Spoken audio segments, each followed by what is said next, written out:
오늘 하나님의 말씀은 고린도후서 7장 1절의 말씀입니다. 다 같이 고린도후서 7장 1절의 말씀을 한 목소리로 봉독하겠습니다. 그런즉 사랑하는 자들아, 이 약속을 가진 우리가 하나님을 두려워하는 가운데서 거룩함을 온전히 이루어 육과 영의 온갖 더러운 것에서 자신을 깨끗게 하자. 아멘. 오늘 말씀은 고린도후서 7장의 말씀인데요. 오늘 고린도후서 7장 말씀 가운데 바울 사도가 쓰지 않던 표현들을 쓰고 있는 것을 보게 되고, 그리고 또 우리의 영적인 삶이 어때야 되는지를 말씀해 주고 있는 본문 말씀으로 은혜를 나누려고 합니다. 첫 번째 말씀은 깨끗게 하라는 말씀을 가지고 은혜를 나누려고 합니다. 첫 번째 소재는 약속을 가진 자라는 말씀인데요. 우리 고린도후서 7장 1절의 말씀, 오늘은 7장 1절의 말씀 한 절 가지고 말씀을 나누려고 하는데요. 우리 7장 1절의 말씀 다시 한번 첫 번째 부분을 읽었으면 좋겠습니다. 그런즉 사랑하는 자들아, 이 약속을 가진 우리가 하나님을 두려워하는 가운데서라고 말씀하고 있습니다. 오늘 말씀에 보면 사랑하는 자들아 라는 말씀이 있고, 그리고 이 약속을 가진 자라는 말씀이 있습니다.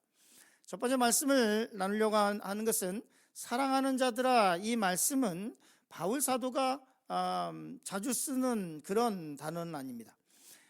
우리가 요한 사도를 보통 얘기할 때 사랑의 사도라 이렇게 얘기를 하죠. 그렇기 때문에 요한 1서, 2서, 3서 이렇게 보면 이 사도 요한은 굉장히 사랑하는 자들아 뭐 이 말을 굉장히 많이 씁니다. 그런데 아마 바울 사도는 좀 이렇게 시니컬했던지는 모르겠으나, 그러나 이 사랑하는 자들아라고 하는 이 단어를 그렇게 많이 쓰진 않습니다. 그런데 고린도 2번인가 나올 거예요, 소신서의 가운데.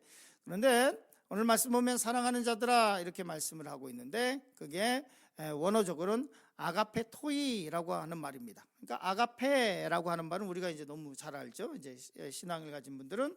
그래서 이 아가페라고 하는 말, 그 가운데 토이라고 하는 뒤에 접미사가 붙어 있는데, 여기에는 이제 사랑을 받은 자라고 하는 뜻입니다. 즉 사랑하는 자들아, 이 말은 너희들은 하나님께 사랑을 받은 자이다, 이 말은 하나님의 사랑을 소유한 사람이다 라는 의미예요. 그러니까 그리스도인이 누구냐? 하나님의 사랑을 소유한 자라는 거예요. 이게 다른 사람들은 그게 뭐 별게 아닌 것처럼 느껴지지만 별게 아닌 게 아니죠. 우리가 세상을 살면서 하나님의 사랑을 소유한 사람이라고 하는 것이 얼마나 큰 은혜입니까? 세상을 살다 보면 정말로 외롭고 힘들고 아무도 도와줄 사람이 없고 혼자 버려졌다고 하는 느낌을 받을 때가 있습니다. 그런데 하나님께서는 뭐라고 말씀하고 있냐면, 성경은 우리에게 뭐라고 말씀하고 있냐면, 너는 사랑을 받은 자, 아가페 토이, 너는 사랑을 소유한 자라고 말씀을 하고 있어요. 가끔 우리가 인생을 살면서 자기 꿈이 있고, 그리고 또 하고 싶은 것이 있고, 그리고 할 수 있을 것 같고 막 달려갑니다. 그러다가 쫄딱 실패할 때가 있어요. 쫄딱 실패해가지고 바깥에 나가기도 싫고 다른 사람, 아는 사람 만나기도 싫고 그럴 때가 있어요. 그러면 세상에 원망이 쑥 들어옵니다. 그 원망이, 하나님에 대한 원망이 나올 때도 있고, 부모에 대한, 세상에 대한 원망이 쭉 나올 때가 있어요. 하나님 앞에 대해서 원망을 할 때 이렇습니다. 하나님, 저 사람들은 다 저런데 왜 나한테만 이러십니까? 왜 나만 이렇게 무능하고, 나를 보십시오, 나는 너무나 무능하고 아무것도 없고 내 인생은 이렇게 망가졌고, 하나님 나는 왜 이렇게 모든 것이 다 안 됩니까? 저 사람들은 다 잘 되는데 나는 왜 이렇게 안 되고, 그리고 우리 애들은 왜 이렇게 안 되고, 이럴 때가 있습니다. 그럴 때 우리 속에서 쑥 다가오시는 주님이 있죠. 내가 너를 위해서 십자가에서 달려서 죽은 것 말고 너에게 더 필요한 것이 있느냐? 내가 너를 위해서 죽었는데, 내가 너의 영혼을 살리기 위해서 죽었는데 이것 말고 너 더 필요한 것이 있니? 이렇게 물으시는 예수님의 목소리가 쑥 들려요. 그러면 다시 살아갈 수 있는 힘을 얻어요. 이 사랑을 받은 자라고 하는 말은 사랑을 소유한 자라고 하는 뜻이에요. 사랑하는 자들아, 우리가 서로 얘기하죠. 사랑하는 성도 여러분, 이렇게 얘기할 때가 있습니다. 제가 설교하다가 사랑하는 성도 여러분, 이런 때에는 사랑하는 성도 여러분, 여러분들은 주님의 사랑을 소유한 자입니다. 이것이 바울의 표현대로 아가페 토이, 사랑을 소유한 자라고 하는 뜻이에요. 그런데 오늘 고린도후서 7장 1절에 보면 이 사랑을 받은 자, 이 사랑을 소유한 자는 뭘 가졌냐고 말씀하고 있냐면 약속을 가진 자라고 말씀하고 있어요. 약속을 가진 자, 그럼 어떤 약속을 가졌냐? 이렇게 말씀하고 있습니다. 우리 같이 디모데전서 4장 8절 말씀 같이 읽겠습니다. 육체의 연습은 약간의 유익이 있으나 경건은 범사에 유익하니 금생과 내생의 약속에 있느니라. 우리는 어떤 약속을 갖고 있느냐?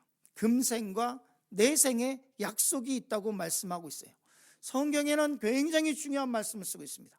너는 믿음을 위해서 박해를 받아야 되고 고난을 받아야 되고 환난을 당해야 되고 그렇게만 말씀하고 있지 않아요. 성경은 뭐라고 말씀하고 있냐면 금생과 내생의 약속이 있다.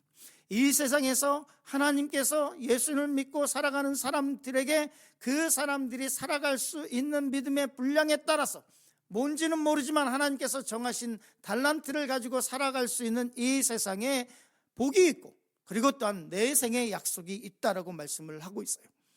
우리가 언제 실망하느냐? 내게 주신 달란트, 내게 주신 빚, 분량, 그것 이상을 생각할 때에 내 마음속에는 불평과 불만이 쑥 들어오게 됩니다. 하나님께서는 무슨 이유인지 모르지만 우리의 삶 가운데 어떤 사람은 부한 삶을 살게 하셨고, 그리고 무슨 이유인지 모르겠지만 어떤 사람은 소시민적인 삶을 살게 하셨고, 어떤 이유인지는 모르겠으나 어떤 사람은 믿음을 가졌지만 그러나 그 가난 속에서 살아가는 사람들이 있어요. 예수님 믿었다고 하루아침에 부자가 확 되는 것도 아니고 예수님 믿었다고 해서 그 다음날 복권 맞는 것도 아니에요. 그러나 성경은 뭐라고 있냐면 금생의 약속이 있다라고 말씀하고 있어요. 이 세상에 약속이 있다라고 말씀을 하고 있어요. 그 어렵고 힘든 상황 속에서도 이겨낼, 예수님과 동행하면서 이겨낼 힘을, 그 소망을 우리에게 주셨다라고 말씀을 하고 있어요. 그리고 실제로 그래요. 목회하다 보면 수많은 계층의, 다양한 계층의 사람들이 있습니다. 굉장히 부자인 분도 있고 굉장히 어려운 분도 있어요. 그런데 제가 어떤 다큐를 봤는데요, 제가 직접 만난 분은 아닙니다. 이분의 삶을 어떤 다큐를 통해서, 기독교 다큐를 통해서 이렇게 봤어요.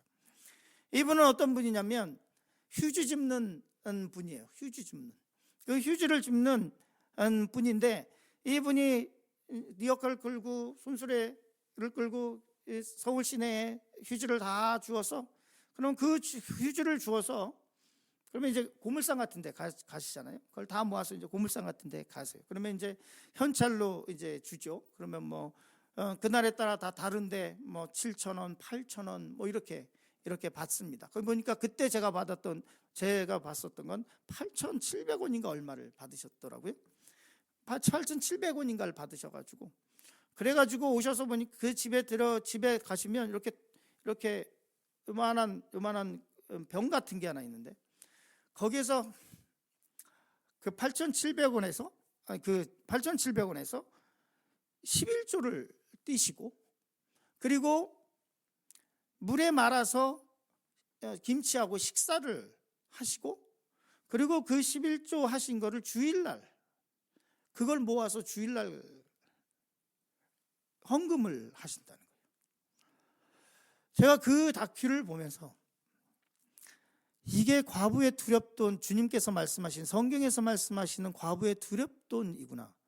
이분의 믿음과 이분의 신앙은 그 어떤 사람보다 위대하구나라는 거를 그 다큐를 보면서 펑펑펑 울었어요.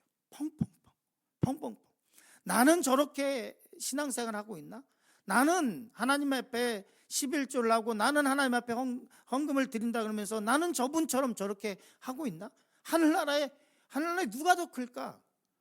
그분의 그렇게 가난하지만 우리가 볼 때는 저렇게 가난하고, 왜 어떤 사람들은 찌찌하고 왜 이렇게 살아?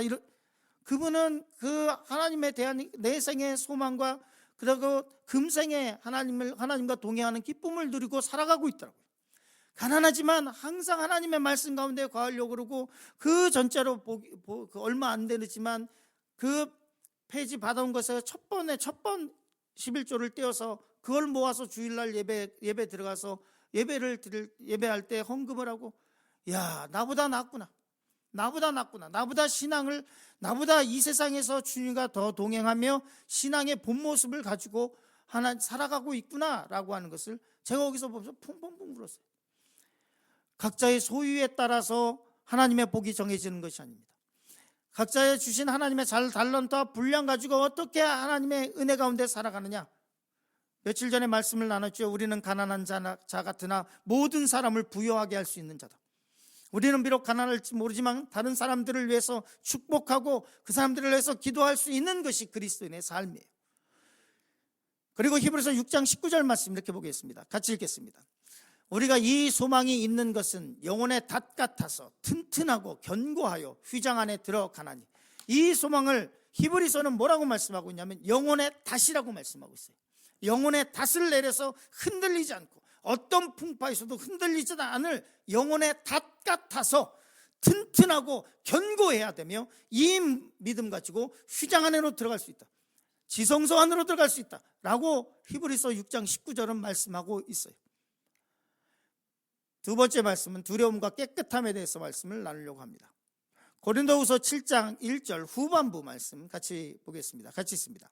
하나님을 두려워하는 가운데 거룩함을 온전히 이루어 육과 영의 온갖 더러운 것에서 자신을 깨끗게 하자라고 말씀하고 있습니다.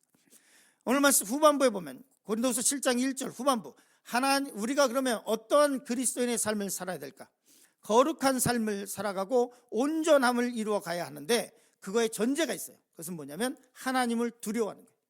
왜 우리가 거룩한 삶을 살아가고 있잖아. 그리스도인들이 왜 세상으로부터 질타를 받고 있는가? 하나님을 두려워하지 않고 있기 때문이라고 말씀하고 있어요. 하나님을 두려워하는 가운데 거룩함을 온전히 이루다. 하나님을 두려워하면 그렇게 민듭의 사람이라고 바람을 쉽게 피고 그냥 막 흥청망청대고 세상 사람들하고 똑같고 이렇게 살아갈 수 있겠습니까? 하나님을 두려워하면 그 더 높은 도덕적인 기준과 가치와 윤리적인 기준으로 살아가야 되겠죠. 하나님을 두려워하지 않으니까 그냥 살아가는 거예요. 막 살아가는 거야. 하나님을 욕먹이는 것은 그리스도인입니다. 하나님을 욕먹이는 것은 교회입니다. 하나님을 두려워하지 않고 있기 때문에 그래요. 세상 사람들이 예수님을 욕먹이는 게 아니에요. 예수님을 믿는 사람들이 예수님을 욕먹이고 있는 거예요. 하나님을 두려워하지 않기 때문에 거룩함에 대해서 생각하지 않고 있고, 하나님을 두려워하지 않고 있기 때문에 신앙인에서의 온전함이 무엇인지 생각도 안 하는 거예요. 그런데 이 온전함, 거룩함은 이렇게 말씀하고 있어요. 육과 영의 온갖 더러운 것에서 자신을 깨끗하게 하라. 이 깨끗함은 영만 깨끗한 것이 아니고 육만 깨끗한 것도 아니에요. 이 온전함은 영과 육이 온전해서 더러운 것에서 어떻게 할 때, 자신을 깨끗하게 하려고 노력할 때 그때 지켜줄 수 있는 거예요. 그리고 특별히 온전히라고 하는 말씀은 에피텔룬 테스라고 하는데 현재 진행형이에요. 이것을 계속해서 온전함을 이루어가는 것을 얘기해요. 한 번 내가 이루었다라고 하는 것도 아니고 내가 살면서 이 거룩함을 온전히 이루어 에피텔룬 테스, 즉 다시 말해서 계속해서 현재 진행형으로 온고잉 하는 것을 말씀하고 있어요. 이것은 영만의 거룩함을 얘기하잖아요. 뒷말 말씀 보면 육과 영의 온갖 더러운 것에서 어떻게 할 때 이 거룩함을 이룰 수 있느냐? 자신을 깨끗게 할 때, 스스로를 깨끗하게 하려고 노력할 때, 그때 온전히 이루어질 수 있다고 말씀하고 있어요. 이 온전함은 육적인 것만 얘기하지 않아요. 영적인 것만 얘기하지 않아요. 육과 영이 합쳐졌을 때 온전해질 수 있다고 말씀하고 있어요. 그리고 고린도후서 4장 7절에는 우리가 잘 아는 말씀이죠. 같이 읽었으면 좋겠습니다. 우리가 이 보배를 질그릇에 가졌으니, 우리는 다 질그릇 같고 깨질 것 같고 아무 내세울 것도 없지만 성경은 이렇게 말씀하고 있습니다. 이 보배를 우리가 질그릇에 담고 있다. 우리가 이 복음의 진수를, 이 복음을, 진리를 우리 질그릇에 담고 있다. 어떤 사람은 이것을 쉽게 깨버리는 사람이 있어요. 그러나 이 보배를, 우리 질그릇에 담긴 이 보배를 소중히 간직하시길 간절히 축원합니다. 마지막 한 말씀 보면 이렇게 말씀하고 있습니다. 디모데후서 2장 21절 말씀하겠습니다. 같이 읽겠습니다. 그러므로 누구든지 이런 것에서 자기를 깨끗하게 하면 귀히 쓰이는 그릇이 돼요. 디모데후서 2장 21절 바로 전에는 큰 집에는 금과 은과 그릇이 있을 뿐 아니요 나무와 질그릇도 있고, 이렇게 말씀하고 있습니다. 큰 집에는 금으로 만든 그리고 또 은으로 만든 그릇이 있지만 하나님께 쓰이는 그릇은 이렇게 말씀하고 있습니다. 자기를 깨끗하게 하면 그것이 질그릇이든 그것이 플라스틱이든 그것이 일회용 그릇이든 그것이 금으로 만들었던 다이아몬드 그릇이든 상관없이 자기를 깨끗하게 하면 뭐라고 말씀하고 있어요? 귀히 쓰이는 그릇이 된다 라고 말씀을 하고 있습니다. 이 말씀을 기억하시면서 오늘도 주님과 동행하며 그리스도인으로서 거룩함을 온전히 이루어 나가시기를 간절히 축원합니다.